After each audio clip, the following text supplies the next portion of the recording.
tí ẹ mọ̀ pé bóyá àwọn lè make owó látara àwọn boat tí wọ́n ní, bóyá èyí tán win lórí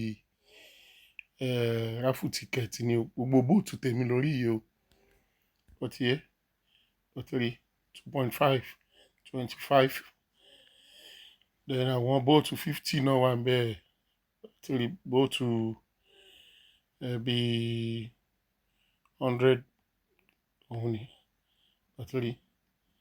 So ọ̀pọ̀lọpọ̀ ò mọ̀ pé àwọn tún lè make owó.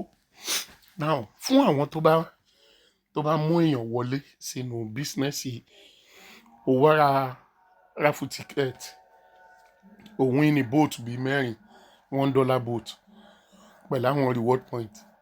Àwọn tó mú wọlé yẹn, tí wọ́n bá activate ẹyọ kan, tó bá fẹ́ activate bó ṣe máa tẹ̀ ní ìwà kan tap ẹyọ kan nú ẹ̀. Tó bá tap ẹyọ kan nú ẹ̀, á gbé jáde, ó ti yé, á gbé jáde wípé ó fẹ́ activate, wà tẹ yes. But eléyìí nsìn, mo fẹ́ transfer ni, wà wá sísàlẹ̀, wà tẹ transfer. Tó bá ti tẹ transfer, á wá gbé wípé kó fi nọ́mbà ẹni tí o fẹ́ transfer boat yẹn sí, ìyẹn minor ID ẹ̀, nọ́mbà mẹ́wàá tó wà nù link, wà tẹ̀ sí, wà tẹ ibi tó kọ enter referral code sí, wà tap ẹ̀.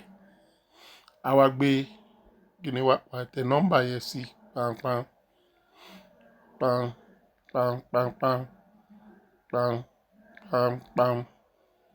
Tó bá ti tẹ̀ sí, wà click boat tí o fẹ́ send, ó ti rí, wà tẹ proceed.